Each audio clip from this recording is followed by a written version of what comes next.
Hello everyone. इस video में हम हाल ही में हुए एमपीपीएससी असिस्टेंट प्रोफेसर फिजिक्स के क्वेश्चन पेपर को डिस्कस करेंगे। पहला क्वेश्चन है, the ideal operational amplifier has the following properties. Ideal operational amplifier का हमें मालूम है, उसका इनपुट इम्पीडेंस इनफाइनाइट होता है, आउटपुट इम्पीडेंस उसका जीरो होता है, और जो उसका फ्रिक्वेंसी रिस्पॉन्स है वो वो इनफाइनाइट फ्रिक्वेंसी रिस्पॉन्स कर्व होता है। तो जो आपको तीन ऑप्शन दिए हुए हैं, it has zero input impedance, ये गलत है। It has infinite output impedance, ये भी गलत है। It has flat response over a very narrow frequency range, ये भी गलत है। तो the correct option is none of the above. Second question है, the high pass filter has. हमें मालूम है हाई पास फिल्टर की प्रॉपर्टी होती है कि वो जो कट ऑफ फ्रीक्वेंसी है उससे हाई फ्रीक्वेंसी के जो भी सिग्नल है उसको पास होने देता है, और जो लो फ्रीक्वेंसी के सिग्नल उसको ब्लॉक कर देते हैं। तो ये क्या करता है, गेन ऑफ, पहला ऑप्शन है gain of zero starting from zero frequency to cut off frequency above which the gain is constant। Option A correct है। ऑप्शन बी जो दिया हुआ है, the gain a up to a cut off frequency and zero gain after a higher frequency, ये है low pass filter की property, low pass filter. Third option जो है zero gain up to a cut off frequency, ये band pass filter की property C और D option represent करते हैं। Correct option is A, gain of zero starting from zero frequency up to a cutoff frequency above which the gain is constant। ये उसका diagram है, उसके बाद gain constant हो जाता है। Frequency and phase modulation belongs to a class of modulation. Frequency and phase modulation होते हैं, ये टाइप होते हैं एंगल मॉड्यूलेशन के। Option C is the correct answer. Next question, pulse code modulation is a method of converting. Pulse code method जो है वो analog signal को डिजिटल सिग्नल में कन्वर्ट करता है। तो option B is the correct answer. Next question, if beta and kappa respectively represent the volume expansivity and isothermal compressibility of a thermodynamic system, then the ratio beta by kappa will represent। हमें मालूम है जो तो beta आपको दिया हुआ है that is volume expansivity, ये जो चेंज इन वॉल्यूम है del V with respect to temperature, ये इसे बोलते हैं वॉल्यूम एक्सपेंसिविटी। और जो दूसरा है kappa that is isothermal compressibility, it is represented by -1/v del V upon del P. इसका मतलब change in volume with respect to pressure at constant temperature. अब आपको इन दोनों का रेशियो निकालना है, तो हम क्या करेंगे, वॉल्यूम को as a function of temperature and pressure consider करेंगे और उसका एग्जैक्ट डिफरेंशियल कैलकुलेट करेंगे। हमें मालूम है अगर कोई फंक्शन एक्स और वाई का फंक्शन है एफ, तो उसका जो एग्जैक्ट डिफरेंशियल है वो इस तरीके से दिया जाता है। तो D V is equals to del V upon del T at constant pressure times D T plus del V upon del P at constant temperature times D P. अब आपको मालूम है ये जो del V upon del T, यहाँ पर आपको एक टर्म दिख रहा है, तो आपको इस एक्सप्रेशन से पता करना है कि del V upon del T की वैल्यू क्या है, बीटा टाइम्स वी। सिमिलरली इस एक्सप्रेशन से del V upon del P की वैल्यू क्या है, माइनस कापा टाइम्स वी। आपको दोनों ही जो वैल्यूज हैं इस एक्सप्रेशन में रख देनी है। तो आपको मिलेगा D V equals to beta V D T minus kappa V D P. अब क्योंकि आपको बीटा और कापा के बीच में रिलेशन निकालना है, तो क्या करेंगे आप, डी वी को ज़ीरो मान लें, क्योंकि चारों ही ऑप्शन आपको जो दिए हुए, पहला है at constant volume, V constant है इस एक्सप्रेशन में, इसमें पी कांस्टेंट है, इसमें टी कांस्टेंट है और इसमें पी कांस्टेंट। तो आप v कांस्टेंट मानेंगे तो dv की वैल्यू क्या हो जाएगी 0, और इस इक्वेशन को इक्वेट करेंगे तो बीटा अपॉन कापा की वैल्यू आपको मिल जाएगी del P upon del T at constant volume. हमने dv इक्वल्स टू 0 इसलिए माना है क्योंकि वॉल्यूम क्या है कांस्टेंट। तो option A is the correct answer.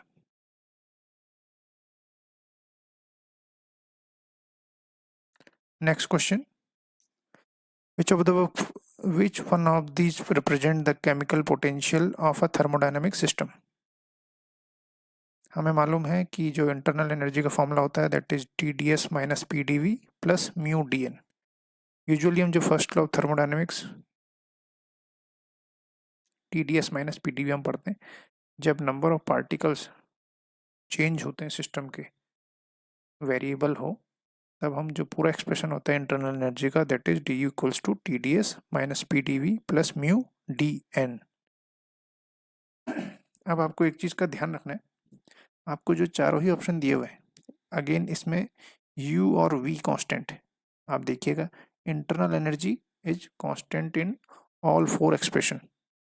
तो आपको क्या एज्यूम करना है that D U equals to 0, क्योंकि आपको जो कंडीशन दी हुई है उसमें इंटरनल एनर्जी कांस्टेंट है, फिक्स है। तो डी इक्वल्स टू 0 हो जाएगा। तो आपके पास क्या ऑप्शन बचा T D S plus mu D N, और चौथा ऑप्शन आपको जो दूसरा वेरिएबल है एक तो u फिक्स है और दूसरा वेरिएबल v फिक्स है, चारों तीनों ही डिफरेंशियल में p वाला कोई टर्म है ही नहीं। p ऑलरेडी आपको यहाँ पर फिक्स है, मतलब वेरिएबल में p नहीं है। तो आपको u और v दोनों को फिक्स रखना है, तो डी वाला एक्सप्रेशन 0 हो जाएगा, पी टी वी वाला क्योंकि डी वी इक्वल्स टू 0 हो जाएगा। आपके पास बचेगा T D S plus mu D N equals to 0। तो बस आपको म्यू की वैल्यू निकालनी है, D S T D S इधर जाएगा तो minus T delta S upon delta N equals to mu. तो जो करेक्ट आंसर होगा, जो करेक्ट एक्सप्रेशन है minus T delta S upon delta N U V equals to mu. Option D is the answer.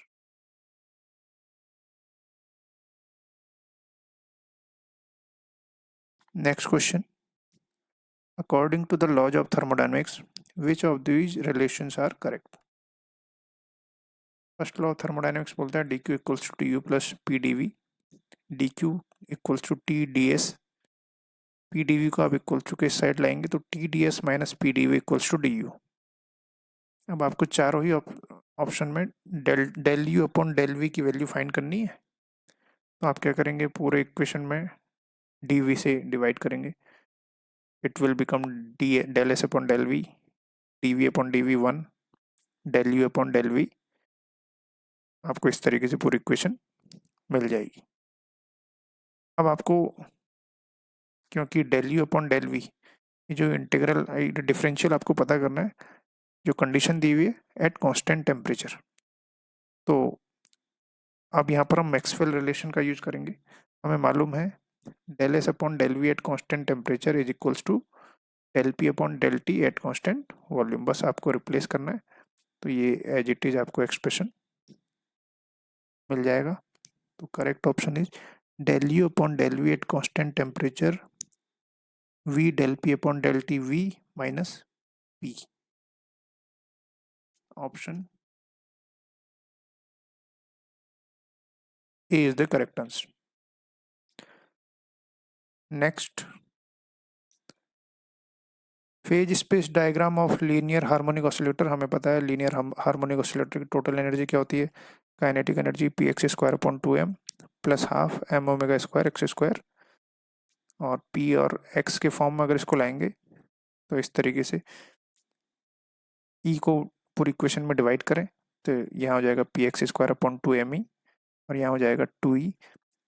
इस form को आप ऐसे लिख सकते हैं 2e upon M omega square, ये इक्विवेलेंट है क्योंकि एम ओमेगा स्क्वायर ऊपर पहुंच जाएगा तो it will be same as half M omega square X square. E से आपने पूरी इक्वेशन में डिवाइड कर दिया, और आप देखेंगे जो हाइपरबोला की इक्वेशन होती है, एलिप्स की equation X square upon A square plus Y square upon B square equals to 1, जहाँ पर ए और बी क्या होते हैं, सेमी मेजर एक्सिस और सेमी माइनर एक्सिस, क्योंकि यहाँ पर ये एक्स के करस्पॉन्डिंग जो कोएफिशिएंट है that will represent semi major axis, और पी एक्स के करस्पॉन्डिंग जो है that will represent semi minor axis. तो जो फेज स्पेस डायग्राम होता है लीनियर हार्मोनिक ऑसिलेटर का वो होता है ellipse with semi minor axis of length √2 me। P X के नीचे क्या है 2 me, और ये किससे कंपेयर करते हैं हम ए स्क्वायर से, तो ए की वैल्यू हो जाएगी √2 me। Option A is the correct answer. Next question.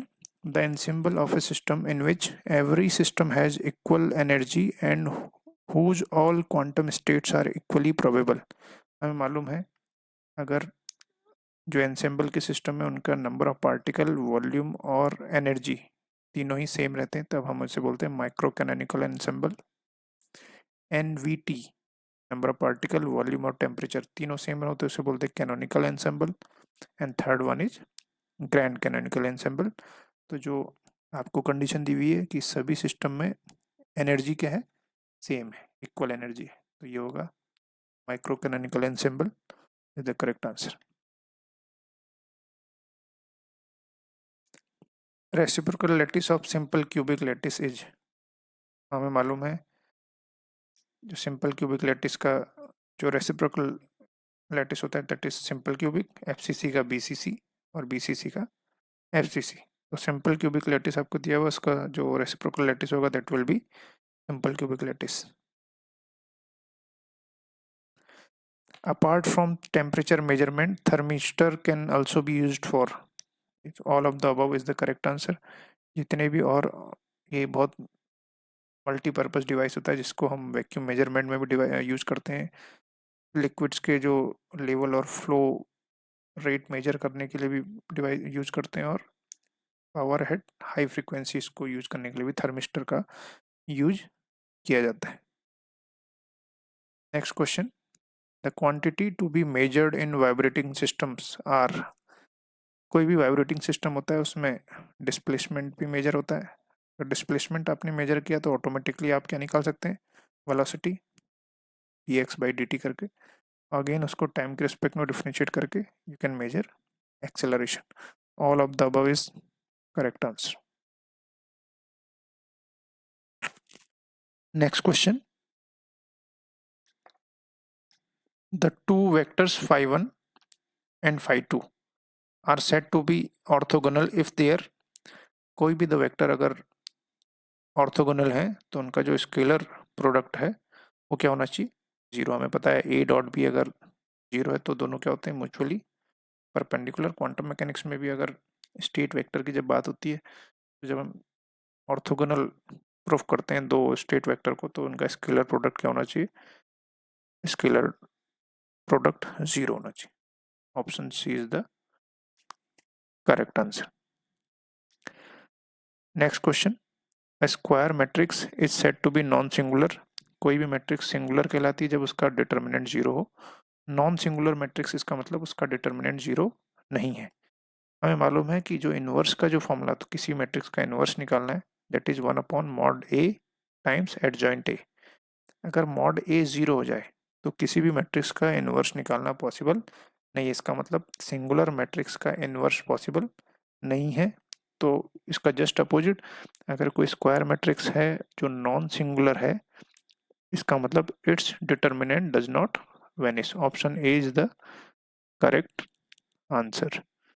Fourth option है it does not possess an inverse, वो तब पॉसिबल है जब कोई मैट्रिक्स सिंगुलर मैट्रिक्स हो।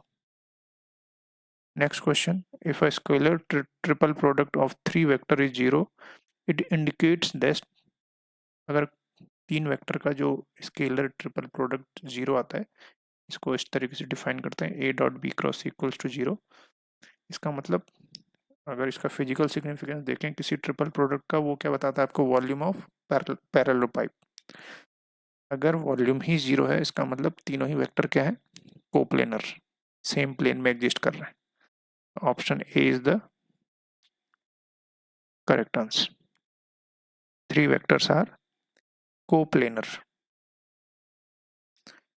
Next question simple standard question है, the Bessel's differential equation X square, ये जो स्टैंडर्ड फॉर्म है बसल्स फंक्शन की, X square Y double prime plus X Y prime plus X square minus P square Y equal to zero, option A is the correct answer. बस बहुत minute changes हैं सभी options में, option A is the correct answer. Next question, a linear equation of the first order is written as dy by dx plus pxy equals to qx in order to make this equation homogeneous। अगर आपको इस तरीके की कोई first order differential equation दी हुई है, वो किस क्या कंडीशन होती है कि वो इक्वेशन होमोजीनियस हो जाए, जो उसका आरएचएस होता है जो हमारे क्यू एक्स है, ये क्या होना चाहिए, ज़ीरो। अगर ये ज़ीरो के इक्वल है तो आपकी इक्वेशन होमोजीनियस है, अगर ये नॉन जीरो कोई कांस्टेंट वैल्यू है तब आप उस इक्वेशन को बोलते हैं नॉन होमोजेनियस इक्वेशन। तो Q X must be zero, option B is the correct answer. Next question, the likelihood of finding the electron does not depend on fill in the blanks in the hydrogen atom। आपसे पूछा हुआ है कि electron को पाए जाने की जो प्रोबेबिलिटी है हाइड्रोजन एटम में वो किस चीज़ पर डिपेंड नहीं करती है। हमें पता है प्रोबेबिलिटी क्या होती है, वो डिपेंड करती है वेव फंक्शन के मॉड के स्क्वायर के, और जो वेव फंक्शन होता है हाइड्रोजन एटम में वो जो एजिमुथल एंगल होता है फाई जो होता है वो इस तरीके डिपेंड करता है, e to the power plus minus iota M L phi.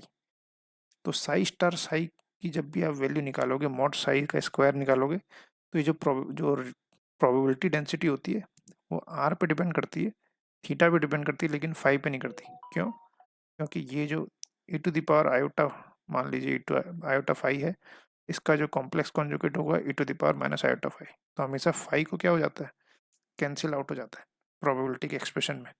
तो प्रोबेबिलिटी और इलेक्ट्रॉन की पाए जाने की प्रोबेबिलिटी वो एजीमुथल एंगल पे डिपेंड नहीं करती। जेनिथ एंगल होता है जो थीटा, ये जो एंगल है this is known as zenith angle, तो इस पे प्रोबेबिलिटी जो पाए जाने की इलेक्ट्रॉन की वो इस पे डिपेंड करती है। तो option A is the correct answer.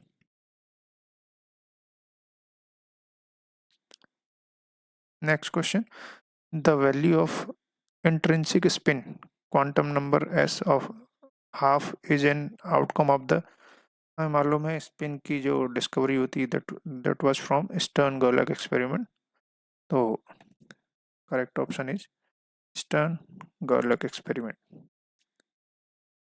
Next question, helium atom in singlet state constitute and those in triplet state, दो स्टेट होती है हीलियम एटम की, पैरा हीलियम और ortho helium state. Para helium state में जो स्पिन होता है that is zero, इसका मतलब जो आपका हीलियम एटम है that is in singlet state. Ortho helium जो है that is S equals to one, that is triplet state. तो जो सिंगलेट स्टेट में है वो पैरा हीलियम है, और ट्रिपलेट स्टेट में ortho helium. Option A is the correct answer. Singlet state में पैरा एंड ट्रिपलेट स्टेट में ortho. Next question, which of the following is not required for generating laser. एक active medium की ज़रूरत होती है, रिजनेटर cavity की भी ज़रूरत होती है, पंपिंग मैकेनिज्म की भी ज़रूरत होती है, लेकिन सोर्स ऑफ लाइट की ज़रूरत नहीं होती है। तो correct option is option D. Next question, in which of the following process the incident photon is not required। Laser में तीन प्रोसेस होती हैं, एक स्पॉन्टेनियस एमिशन जिसमें electron automatically higher energy state से लोअर एनर्जी स्टेट में आ जाता है, एक एब्जॉर्प्शन जिसमें हम एक फोटोन टकराते हैं, इलेक्ट्रॉन उस फोटोन को एब्जॉर्ब करके हायर एनर्जी स्टेट में चला जाता है, तीसरा होता है स्टिमुलेटेड एमिशन जिसमें एक एक्सटर्नल फोटोन इंड्यूस करता है उस स्टिमुलेटेड एमिशन को, और वो जो एटम है वो हायर एनर्जी स्टेट से लोअर एनर्जी स्टेट में आ जाता है with emission of photon of same frequency and polarization state. तो जो कौन सी स्टेट मतलब कौन सी प्रोसेस है जिसमें एक्सटर्नल फोटोन की आवश्यकता नहीं होती है, that is spontaneous emission. Spontaneous emission में स्पॉन्टेनियस प्रोसेस है, इसमें किसी भी इंसिडेंट फोटोन की आवश्यकता नहीं होती। Next question, tunnel effect can be explained on the basis of Heisenberg uncertainty principle is the most accurate answer for this particle in a box। इसमें टनलिंग होती नहीं है, Schrodinger equation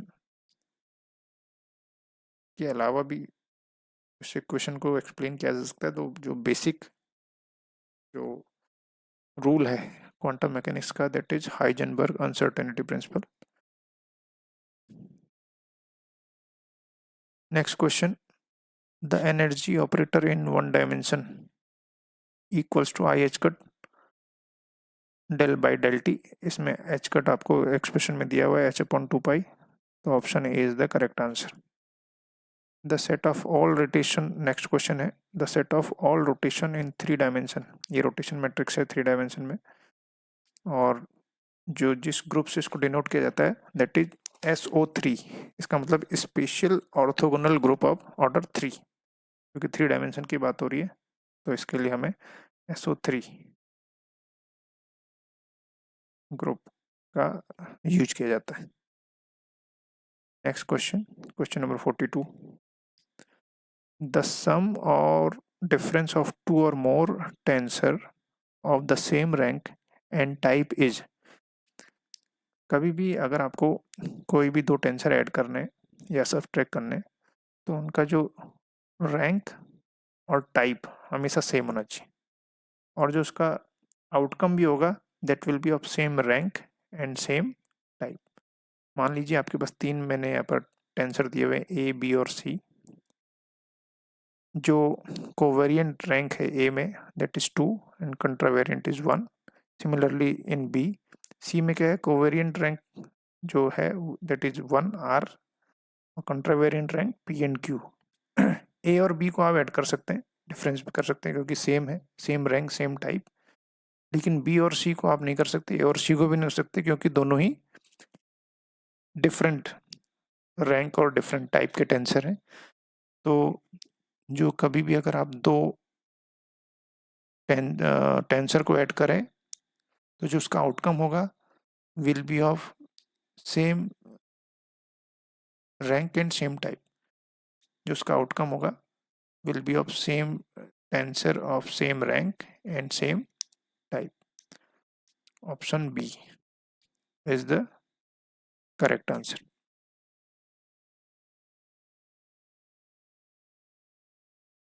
next question 43, the complex number in polar form. हमें मालूम है polar form में क्या होता है, थीटा होता है एक्स वाई। तो X is equal to R cos theta, Y is equal to R sine theta. R को कॉमन ले लीजिए, R cos theta plus iota sine theta. तो option A is the correct answer. And next question 44, the integral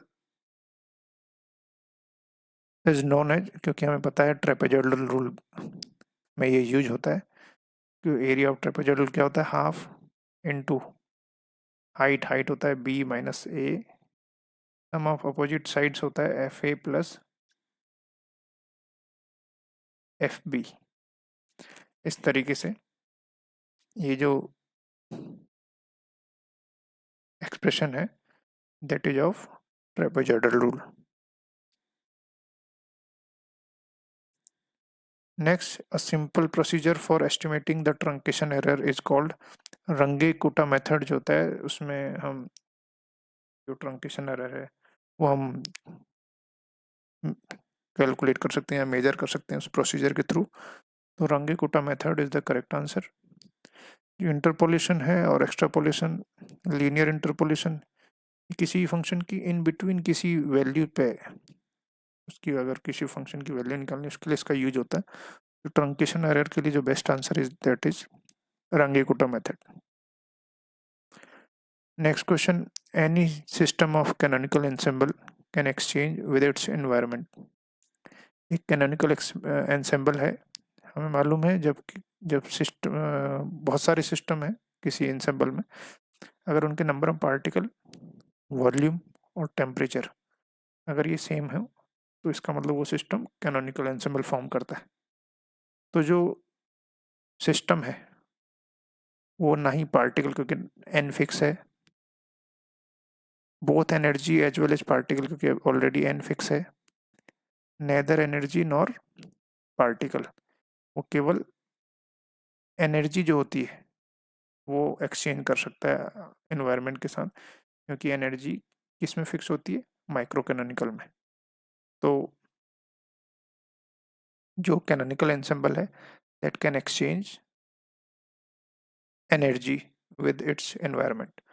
तो option C is the correct answer.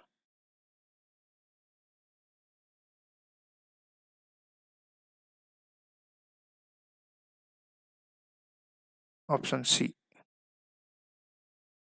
Next question, the grand canonical partition function, हमें मालूम है grand canonical partition function इस तरीके से express होता है e to the power mu N upon K B T into e to the power minus E upon K B T.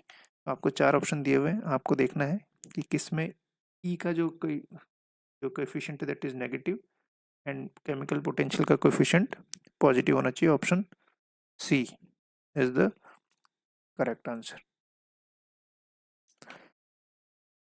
Next question थोड़ा सा लेंदी क्वेश्चन है। आपको एक पार्टीशन फंक्शन दिया हुआ है e to the power E upon K B T plus e to the power minus E upon K B T, और आपको एंट्रोपी निकालनी है। सबसे पहले तो जो एंट्रोपी निकालने का जो स्टैंडर्ड तरीका है, आप जो फ्री एनर्जी है माइनस के बी टी लॉग जेड से, और फिर उसके थ्रू एंट्रोपी का फॉर्मूला होता है minus del F upon del T. अब आप चारों ही ऑप्शन देखिए, उसमें आपको 1 plus E to the power minus two A upon इस फॉर्म में आपको आपका आंसर आया हुआ है। आप क्या कीजिए, इस पार्टीशन फंक्शन को पहले थोड़ा सा कन्वर्ट कर दीजिए दूसरे फॉर्म में।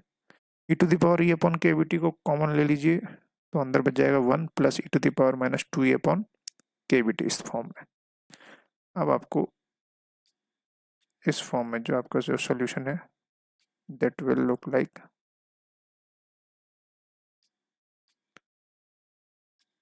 इस फॉर्म में। अब क्योंकि एंट्रोपी का हमने अभी अभी फॉर्मूला आपको बताया था डेल अपॉन डेल टी, ये है के बी टी लॉग, ये आपका जेड लॉग जेड, जेड आपको दिया हुआ है, और आपने क्या किया, जेड को दूसरे फॉर्म में लिखा E to the power beta E, beta यहाँ पर के बी टी है, इसको शॉर्ट फॉर्म में लिखने के लिए मैंने कॉमन लिया। अब ये है ए और ये है B, log A into B is equals to log A plus log B.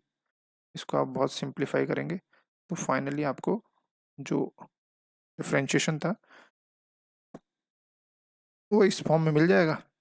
बस आपको अब इसको सिंपली डिफ्रेंशिएट करना है, first function into second function. इस तरीके से फर्स्ट फंक्शन में क्या आ जाएगा, टी का डिफ्रेंशिएशन टी, तो second function as it is आ जाएगा, प्लस फिर सेकंड फॉर्म में आपको अगर सेकंड फंक्शन को थोड़ा सा सॉल्व करके जो फाइनल फॉर्म होगा two E upon T 1 plus E to the power two beta E आई। बस याद रखना, इसको ध्यान रखना, पहले वाले में ई टू द पावर जो है दैट इज कोएफिशिएंट माइनस, और दूसरे वाले में प्लस। आपको थोड़ा सा बस अलजेब्रा इसको परफॉर्म करना है और आपको फाइनल आंसर इस फॉर्म में मिल जाएगा। जो करेक्ट आंसर होगा that is option A, K B log 1 plus E to the power minus beta, और ये plus. Option A is the correct answer. Next question, quantum statistics behave as classical if. सबसे पहले जो quantum और classical statistics में जो सबसे बड़ा डिफरेंस है that is of distinguishability. Classical mechanics में आप पार्टिकल्स को डिस्टिंग्विश कर सकते हैं, और क्वांटम मैकेनिक्स में पार्टिकल को डिस्टिंग्विश करना पॉसिबल नहीं है। जो प्राइमरी क्राइटेरिया होता है डिस्टिंग्विशिबिलिटी को अचीव करने का, कि number of particles should be very very less than जो degeneracy of the energy level.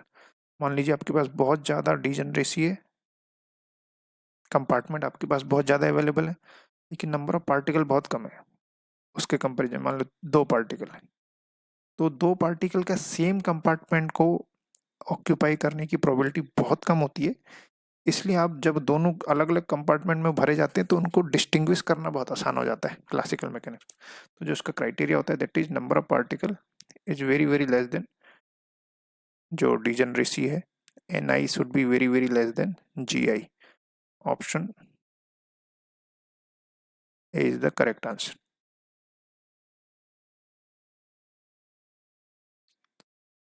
Next question,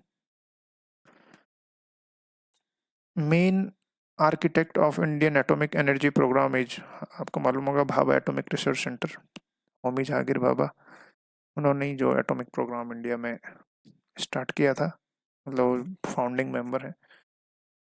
next question, quark content of के पॉजिटिव हेड्रॉन, सबसे पहले के पॉजिटिव इज अ मेसॉन, और जो मेसॉन का क्वार्क कॉन्फ़िगरेशन होता है उसमें एक क्वार्क और एक दूसरा एंटी क्वार्क होता है। दूसरी चीज जो केऑन पार्टिकल है इसका जो चार्ज है दैट इज +1, के प्लस है क्योंकि, और स्ट्रेंजनेस इसकी +1 होती है केऑन की। और जो तीन जो क्वार्क मेन कंटेंट होते हैं, you up quark, down quark और स्ट्रेंज क्वार्क। स्ट्रेंज क्वार्क का नंबर होता है -1, तो जो स्ट्रेंज का एंटी पार्टिकल होता है उसका पार्टिकल जो स्ट्रेंजनेस नंबर होता है +1। तो क्योंकि स्ट्रेंजनेस नंबर केऑन की क्या है +1, तो आपके केऑन के कॉन्फ़िगरेशन में एस बार, क्योंकि एस का स्ट्रेंजनेस नंबर -1 था तो एस बार का हो जाएगा +1, एस बार होना जरूरी है। चारों ऑप्शन में केवल एक ही ऑप्शन है जो इस क्राइटेरिया को फुलफिल करता है, तो option C is the correct answer. और दूसरा तरीका मैंने अभी बताया कि जो मेसॉन का क्वार्क कॉन्फ़िगरेशन में 2 ही क्वार्क होते हैं, और केऑन का चार्ज क्या था +1। आप देखिए, अब जो क्वार्क होता है उसका चार्ज होता है +2/3, स्ट्रेननेस का होता है -1/3, तो उसका एंटी क्वार्क है तो उसका भी +1/3, तो 2/3 +1/3 इक्वल्स टू +1। तो चार्ज भी मैच हो गया +1, स्ट्रेननेस भी मैच हो गई, और जो कॉन्फ़िगरेशन है क्यू क्यू बार मतलब एक क्वार्क होगा और एक एंटी क्वार्क, तो option C is the correct answer. Next question, the approximate value of, एक इंटेग्रल दिया हुआ है, ट्रेपेजॉइडल रूल से आपको उसका वैल्यू पता करना है। कोई यहाँ पर क्योंकि स्टेप साइज एच की वैल्यू नहीं दी हुई है, ऊपर आपको एक प्रीवियस क्वेश्चन पूछा हुआ है ट्रेपेजॉइडल रूल पे, सेम आपको बस बी की जगह पे 1, ए की जगह पे 0, एफ ऑफ ए की जगह पे ये फंक्शन आपको दिया हुआ 1/1 + x, तो एक पे x की जगह पे 0 रख देना, दूसरे में x की जगह पे 1 रख देना, बस इस तरीके से final answer will be 0.75। Option A is the correct answer. Next question, 2 dice are thrown, the probability that sum of dice is 7, ये आउटकम पॉसिबल है, 36 में से ये 6 पॉसिबल है, तो 6 divided by 36 equals to 1/6। Option D is the correct answer. Next question, the device having large area junction close to surface capable of deliver power is called solar cell।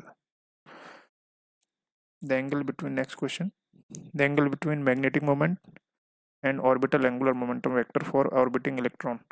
हमें मालूम है magnetic moment और जो orbital angular momentum होता है उसके बीच का relation होता है mu L equals to E/2m, minus sign क्यों होता है क्योंकि इलेक्ट्रॉन का चार्ज माइनस होता है, टाइम्स एल वेक्टर।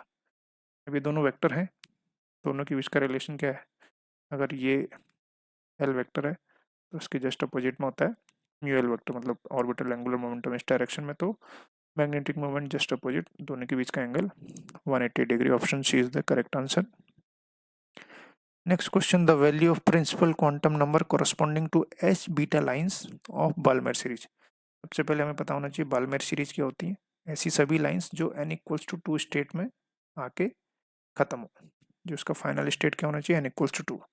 तो n इक्वल टू 3 से n इक्वल टू 2 में जो लाइन जाती है उसको बोलते हैं H alpha, n equal to 4 से n इक्वल टू 2 पे आती है उसको बोलते हैं एच बीटा, तो 4 से 2, option C is the correct answer. Next question, the gyromagnetic ratio, अभी ऊपर ऊपर पूछा हुआ है same, mu L upon L का जो रेशियो होता है इसको बोलते हैं जायरोमैग्नेटिक रेशियो, और उसकी वैल्यू होती है Q/2m। इलेक्ट्रॉन के लिए यहाँ पर माइनस ई आ जाता है, इसलिए दोनों का वेक्टर का डायरेक्शन अपोजिट हो जाता है। बस Q/2m की यूनिट क्या हो जाएगी, Q का कूलम, M का किलोग्राम, तो measured in coulomb per kilogram. Option B is the correct answer. Next question, in case of molecular spectroscopy का क्वेश्चन है। पहले तो ये रोटेशनल एनर्जी का एक्सप्रेशन है और ये वाइब्रेशनल एनर्जी का एक्सप्रेशन है। तो कभी भी रोटेशनल जो एनर्जी होती है वो इक्विस्पेस्ड नहीं होती, उनका स्पेस बढ़ता रहता है। और जो वाइब्रेशनल एनर्जी होती है, क्योंकि हार्मोनिक ऑसिलेटर का एक्सप्रेशन होता है, तो वो सारे के सारे एनर्जी लेवल्स इक्विस्पेस्ड होते हैं। तो rotational states, vibrational states are equispaced, but rotational levels are not. Option C is the correct answer. Next question है रमन इफेक्ट से। एक रेडिएशन है लैम्डा नॉट वेवलेंथ की, इसको बोलते हैं इंसिडेंट वेवलेंथ। स्कैटरिंग के बाद दो हमें लाइंस मिली, एक स्टोक्स लाइन और anti Stokes line. Stokes line की वेवलेंथ है lambda S, anti Stokes line की वेवलेंथ है लैम्डा ए। रिलेशन पूछा हुआ है, मान लीजिए ये लैम्डा ओ इंसिडेंट वेवलेंथ है, आपने टकराई एक हायर एक्साइटेड स्टेट से पार्टिकल, फिर E2 पे आ गया, तो जो एनर्जी, जो वेवलेंथ रिलीज होती है, this is known as Stokes line. अगर आपका जो इनिशियल पार्टिकल है वो E2 स्टेट से ऊपर गया, then comes to ground state, तो जो वेवलेंथ रिलीज होती है that is anti Stokes line. Stokes line का इनिशियल स्टेट क्या होता है, ग्राउंड स्टेट, और एंटी स्टोक्स लाइन का इनिशियल स्टेट क्या होता है, अपर मतलब एक्साइटेड स्टेट। अब देखिए ये जो एनर्जी गैप है, ये स्टोक्स लाइन की जो एनर्जी है, जो एनर्जी गैप है, that is less than excited line. इसका मतलब उसकी वेवलेंथ ऑब्वियसली ज़्यादा होगी। तो स्टोक्स की wavelength is more than incident wavelength, और सिमिलरली एंटी स्टोक्स की जो wavelength is less than incident wavelength. तो जो correct option is lambda Stokes, मतलब स्टोक्स लाइन की वेवलेंथ सबसे ज़्यादा होती है, देन इंसिडेंट लाइन की, एंड देन सबसे जो शॉर्टर वेवलेंथ होती है that is of anti Stokes line. Correct option is D, option is correct.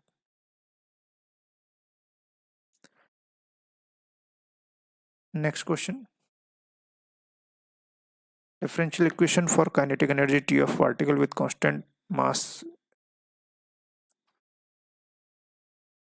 आपको पूछा हुआ है काइनेटिक एनर्जी को टाइम के रिस्पेक्ट में डिफरेंशिएट किया हुआ है, और उसका करेक्ट एक्सप्रेशन आपसे पूछा हुआ है। डायमेंशनल एनालिसिस की मदद से आप इजीली कैलकुलेट कर सकते हैं। टी इज काइनेटिक एनर्जी, इसका मतलब जूल, टाइम इज सेकेंड। तो LHS का जो डायमेंशनल फॉर्मूला है दैट इज जूल पर सेकेंड। एक चीज का आपको ध्यान रखना है, जो काइनेटिक एनर्जी है that is a scalar quantity. Okay, जब आप इसको डिफ्रेंशिएट करेंगे you will gate a scalar. तो F क्रॉस V और F क्रॉस P ये दोनों ही आपको एक वेक्टर आउटपुट देने वाले, इसका मतलब ये दोनों ऑप्शन तो पहले ही नहीं होने वाले। अब F डॉट V और F डॉट P में आपको केवल चेक करना है कि किस डॉट प्रोडक्ट का जो डायमेंशनल जो है फॉर्मूला है वो जूल सेकंड है, that will be the correct answer. आप देखो F फर्स्ट ऑप्शन देखते हैं, F डॉट V, इसका मतलब F V को लिख सकते हैं dr/dt। तो F dr होता है वर्क का फॉर्मूला, वर्क का यूनिट होता है जूल, dt का सेकंड। तो जो option 1 is the correct answer. C और डी इसलिए नहीं होंगे क्योंकि दोनों ही वेक्टर प्रोडक्ट हैं, और जो स्केलर क्वांटिटी का डिफरेंशिएशन विल बी स्केलर, और जिसका RHS एक वेक्टर है जो इक्वलिटी शो नहीं करता। फिर वन बान क्या होता है, वन बान हमें पता है 10⁻⁻28 मीटर स्क्वायर। इसको हम लिख सकते हैं 10⁻30 इंटू 100 मीटर स्क्वायर, और ये हो सकता है 100 फेम्टोमीटर स्क्वायर, क्योंकि 1 फेम्टोमीटर इक्वल्स टू 10⁻15 मीटर। तो option C is the correct answer, 100 femtometre square.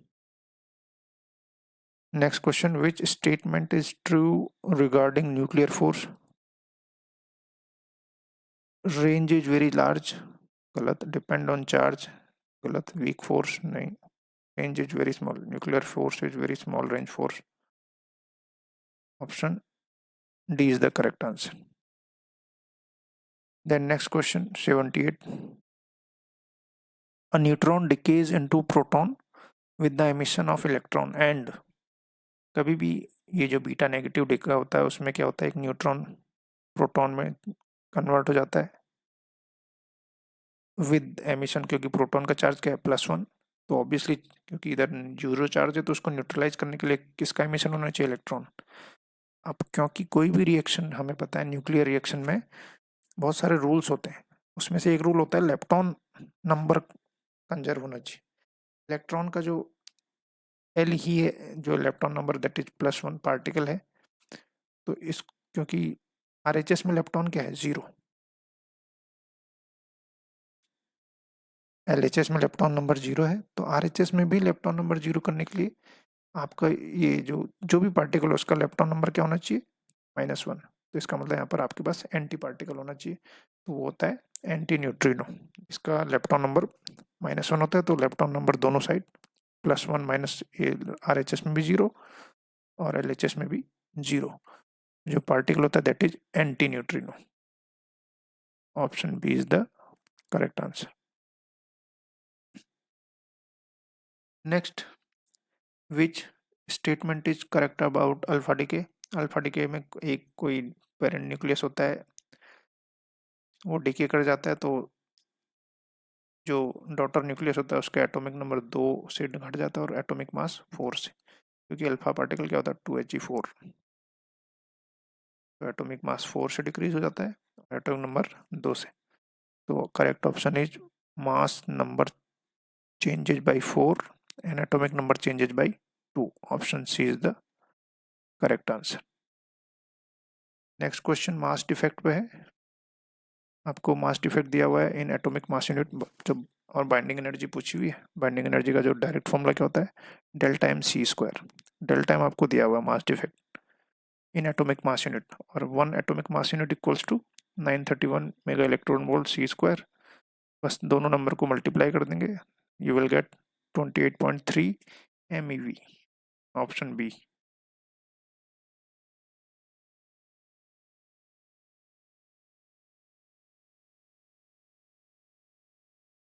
Next question, standard question of W K B approximation. आपको एक पोटेंशियल दिया हुआ है that is a into x to the power 6, तो x की पावर क्या है 6। अब आपसे पूछा हुआ है कि एनर्जी का क्वांटम नंबर पर डिपेंडेंस क्या होगी। तो इस तरीके से अगर आपको डिपेंडेंस बतानी हो, अगर आपको पोटेंशियल गिवन हो, x की पावर पता है, तो क्या करते हैं हम, W K B approximation formula एक होता है, तो जो एनर्जी होता है that depends on 2 alpha upon alpha plus 2, where alpha is power of x in potential. तो यहाँ पर पावर ऑफ x क्या है 6, तो अल्फा की जगह पर रख देंगे 6, तो 6 इंटू 2 12/8, 4 3 जा 12, 4 2 जा 8, तो n की power 3/2। Option D is the correct answer. Next question, in one attempt to include the relativistic rest energy. तो पहला तो क्लीन गॉर्डन है, दूसरा फिर आके question. Next question, the total energy of system of, जो जे होता है that is known as exchange integral 81। ये डायरेक्ट क्वेश्चन है डेविसन जर्मर एक्सपेरिमेंट का। 2d sine equals to lambda N lambda sine theta sign 65 की आपको value दी हुई है 0.91, बस आपको पूरी वैल्यू रख देनी है।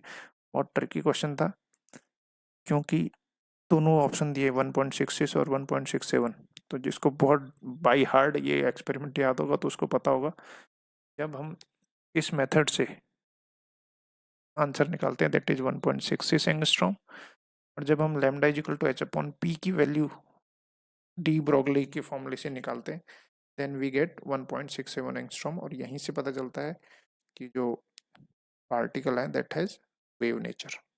इन दोनों को इक्वल करके तो correct option is 1.66 angstrom. Option number 82, question 82 is, आपको ओमेगा दिया हुआ है और पूछा हुआ है कि फेज वेलोसिटी क्या होता है, that is phase velocity is omega upon K. Option B is the correct answer. Question number 83, आपको energy of linear harmonic oscillator in third excited state, अब जो एनर्जी होता है हार्मोनिक ऑसिलेटर का वो क्या होता है, N plus half H mu. तो मैंने यहाँ पर एच कट ओमेगा की जगह क्या लिख दिया है, एच म्यू, क्योंकि ओमेगा होता है 2 पाई म्यू, एच कट होता है एच अपॉन 2 पाई, तो 2 पाई से 2 पाई कट के ये बच गया एच म्यू। अब देखिए ये है ground state, n equals to 1 is first excited state, n equals to 2 is second, and n is equal to 3 is third excited state। तो n is equal to 3 जो स्टेट है उसकी जो आपको वैल्यू है वो एनर्जी की वैल्यू है 0.1 इलेक्ट्रॉन वोल्ट।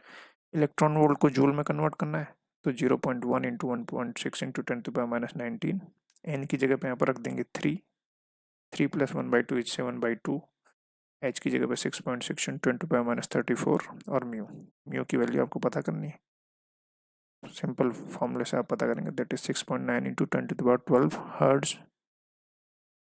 तो यहाँ पर option A is the correct answer. The superconductor which strictly follows Meissner effect are known as type 1 superconductor. The expression, ये जो एक्सप्रेशन है ये स्टैंडर्ड एक्सप्रेशन है फ्रैंकल इफेक्ट का। Next question, the paramagnetic material equals to C by T. तो ये जो ये है ये स्टैंडर्ड एक्सप्रेशन होता है पैरामैग्नेटिक ससेप्टिबिलिटी का। तो जो यहाँ पर C की वैल्यू है that is mu N mu mu square 3 kb। Option B is the correct answer. Next question थोड़ा सा ट्रिकी है। क्वेश्चन पूछा हुआ है, the average life time of a mu meson is 2 into 10⁻⁻6 second. सबसे पहली चीज आपको समझनी होगी, अगर किसी भी पार्टिकल का एवरेज लाइफ टाइम अगर आपको गिवन है, इसका मतलब वो उस पार्टिकल के रेस्ट फ्रेम में उसका टाइम है। मतलब अगर म्यू पार्टिकल है, म्यू मेसॉन है, इस तरीके से वो v वेलोसिटी से मूव कर रहा है, वेलोसिटी आपको दी हुई है 2.99 into 10⁸ metre per second with respect to अर्थ।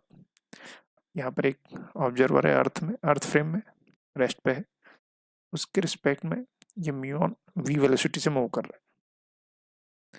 लेकिन म्यून का जो एवरेज लाइफ टाइम है दैट इज 2 इंटू 10⁻⁻6 सेकेंड।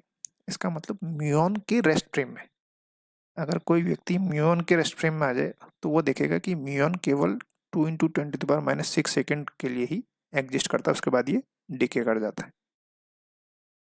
अब क्योंकि म्यून इस अर्थ वाले ऑब्जर्वर के रिस्पेक्ट में v वेलोसिटी से मूव कर रहा है, तो अर्थ जो ऑब्जर्वर है उसको ये जो टाइम है जो डेल्टा टी था म्यून के फ्रेम के रेफरेंस फ्रेम में वो कुछ और दिखाई देगा। आपको ये पूछा हुआ है कि अगर अर्थ से कोई ऑब्जर्वर देख रहा है तो म्यून कितना डिस्टेंस ट्रेवल करेगा। डिस्टेंस का फॉर्मूला होता है velocity into time. Velocity is earth frame में म्यून की वेलोसिटी कितनी है 2.99 इंटू 10⁻6 10⁸ मीटर सेकेंड आपको दिया हुआ है। अब ये जो टाइम है ये आपको निकालना है। एक्चुअल में ये टाइम इंटरवल जो आपको गिवन है ये है in time interval in muon frame of reference. आपको time interval in earth frame of reference निकालना है, तो time interval equals to gamma times time of mu, जो डायरेक्ट फॉर्मूला होता है टाइम इंटरवल का। आपको यहाँ पर वैल्यू पुट कर देनी है, v की जगह पे 2.99 10⁸, c की जगह पे 3 इंटू 10⁸, t म्यू है time in muon frame of reference, this is 2 into 10⁻6। अब ये तो हो गया आपका time in earth frame of reference. Distance आपको निकालनी इनटू वेलोसिटी। वेलोसिटी कितनी है म्यून की 2.99 इंटू 10⁸। तो अर्थ में अगर कोई ऑब्जर्वर है तो वो देखेगा ये muon 9510 metre approximately, option C is the correct, इतना ट्रेवल करेगा और उसके बाद डिके हो जाएगा। तो इस चीज़ का आपको ध्यान रखना है कि एवरेज लाइफ टाइम उस पार्टिकल के रेस्ट फ्रेम में उसका कितने देर तक वो टाइम मतलब पार्टिकल एग्जिस्ट करेगा वो टाइम है। अर्थ की रिस्पेक्ट में क्योंकि पार्टिकल मूव कर रहा है तो टाइम इंटरवल इस फॉर्मूले से हम पता कर सकते हैं, T equals to gamma times T mu. और एक फॉर्मूला हमेशा होता है मूविंग क्लॉक्स स्लोज डाउन, इसका मतलब जो क्लॉक्स मूव कर रही होती है उसका टाइम इंटरवल स्लो हो जाता है। Next question, the Lagrangian of electromagnetic, एक चार्ज पार्टिकल है इलेक्ट्रोमैग्नेटिक फील्ड में, तो लैग्रेंजियन का स्टैंडर्ड फॉर्मूला था टी माइनस वी, और वी क्या होता है इलेक्ट्रोमैग्नेटिक फील्ड में charge particle Q five minus Q A dot V. तो बस वी की जगह पे आपको ये वैल्यू रख देनी, तो T minus Q five minus minus plus Q A dot V, तो T minus Q five plus Q A dot V, option C is the correct answer.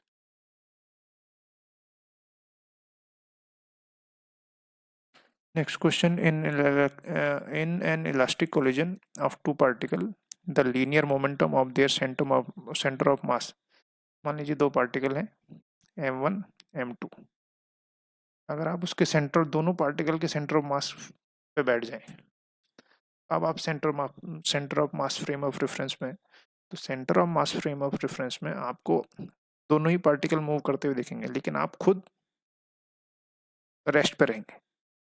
तो जो लीनियर मोमेंटम होता है centre of mass in centre of mass frame of reference, वो क्या होगा, zero. कि आपको क्या लगेगा कि आप रेस्ट पे हैं और बाकी सब पूरी दुनिया जो जितने पार्टिकल वो मूव कर रहे हैं, तो आपका जो लीनियर मोमेंटम है centre of mass frame of reference में क्या होगा, जीरो। स्कैटरिंग क्रॉस सेक्शन, अभी हमें पता है कि न्यूक्लियर स्कैटरिंग क्रॉस सेक्शन किस में मेजर करते थे, बान मीटर स्क्वायर में, तो इसका जो डायमेंशन होता क्या होता है, एरिया। रदरफोर्ड एक्सपेरिमेंट में पूछा हुआ है कि जो अल्फा पार्टिकल किसकी वजह से डिफ्लेक्ट होता है, जो चार्ज होता है न्यूक्लियस का इलेक्ट्रिक चार्ज, उसकी वजह से ये डिफ्लेक्शन होता है, क्योंकि ये भी पॉजिटिव होता है और ये भी पॉजिटिव, तो उसकी वजह से डिफ्लेक्शन शो होता है। रिड्यूस्ड मास पूछा हुआ है पॉजिट्रोनियम का, हमें पता है पॉजिट्रोनियम जो सिस्टम होता है that is combination of electron and positron, ये है रिड्यूस्ड मास का formula m1 m2 upon m1 plus m2, दोनों का मास सेम है, तो पॉजिट्रोनियम सिस्टम का जो रिड्यूस्ड मास है that is m/2। Correct, option C is the correct answer. Then एक पार्टिकल है जो सेंट्रल फोर्स में मूव कर रहा है, तो हमें मालूम है कोई भी पार्टिकल अगर इस फोर्स फील्ड को फॉलो करता है F of R, R cap, इस फॉर्म में अगर उसका फोर्स है का मतलब वो सेंट्रल फोर्स में मूव कर रहा है। तो टॉर्क क्या होता है, D L upon D T, और टॉर्क का फॉर्मूला होता है आर क्रॉस एफ, क्योंकि आर और आर दोनों सेम डायरेक्शन में, तो उसका क्रॉस प्रोडक्ट जीरो, इसका मतलब D L upon D T zero है, तो एल कॉन्स्टेंट है, एल कॉन्स्टेंट है तो पार्टिकल का जो मोशन है वो प्लेन में होगा और उसकी एरियल वेलोसिटी भी कांस्टेंट होगी, तो all of the above is correct.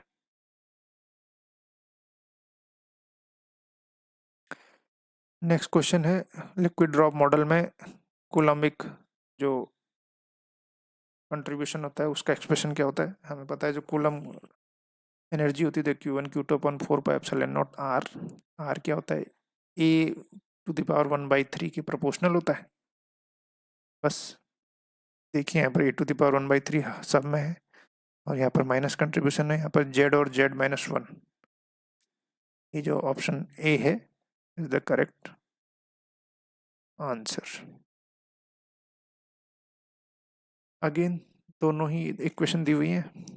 अब मैंने अभी आपको ऊपर एक बताया था कि जो लेप्टॉन नंबर है हर रिएक्शन में क्या होना है, कंजर्व होना चाहिए, किसी भी रिएक्शन को अगर एग्जिस्ट करना है तो, अगर उस रिएक्शन को होना है, तो यहाँ पर देखिए दोनों ही रिएक्शन में लेप्टॉन नंबर कंजर्व नहीं करे, देखो इधर ई पॉजिटिव है और इधर LHS में LE, और एक चीज ध्यान रखना, लेप्टॉन नंबर जो इलेक्ट्रॉन लेप्टॉन नंबर म्यून और न्यूट्रिनो, तीनों के जो लेप्टॉन नंबर वो सेपरेटली कंजर्व होने चाहिए, तो यहाँ पर LHS में कोई भी इलेक्ट्रॉन से रिलेटेड पार्टिकल नहीं, एंटी न्यूट्रिनो है इलेक्ट्रॉन का, नहीं इलेक्ट्रॉन पॉजिट्रॉन ऐसा कुछ है नहीं, दोनों ही इक्वेशन में आप देखना लेप्टॉन नंबर कंजर्व नहीं हो रहे, तो none of these is correct.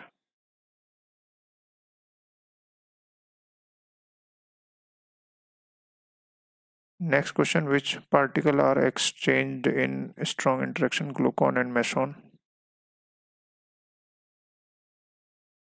Meson are made up of, अभी ऊपर हमने पढ़ा है मेड ऑफ, मेसॉन जो होते हैं दो क्वार्क से मिलकर बनना, एक क्वार्क और एंटी क्वार्क, तो जो option C is the correct answer.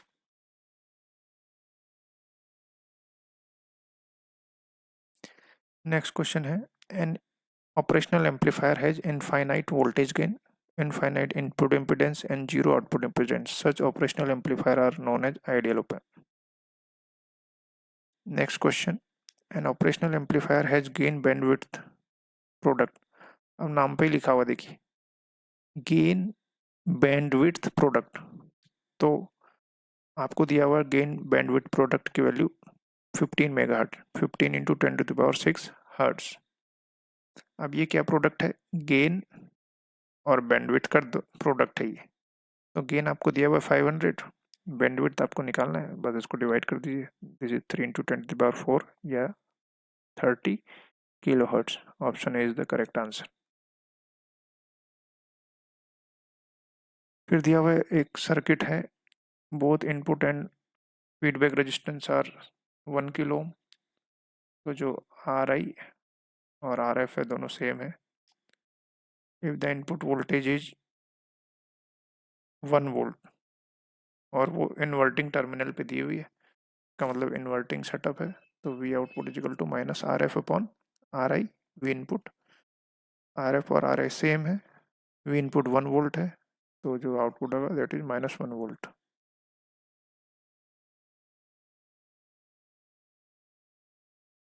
Next question, principal quantum number और ऑर्बिटल क्वांटम नंबर की वैल्यू पूछी हुई 3p वाइब के लिए, तो जो 3 होता है this is principal quantum number 3, और p ये ऑर्बिटल क्वांटम नंबर के बारे में बताता है, l की वैल्यू 1 है, तो 3 और 1, option B is the correct answer.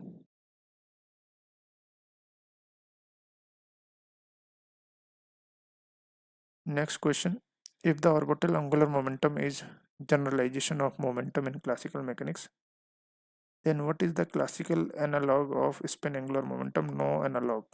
Classical जो spin angular momentum है, it is purely an quantum mechanical concept. It has no classical mechanics analog।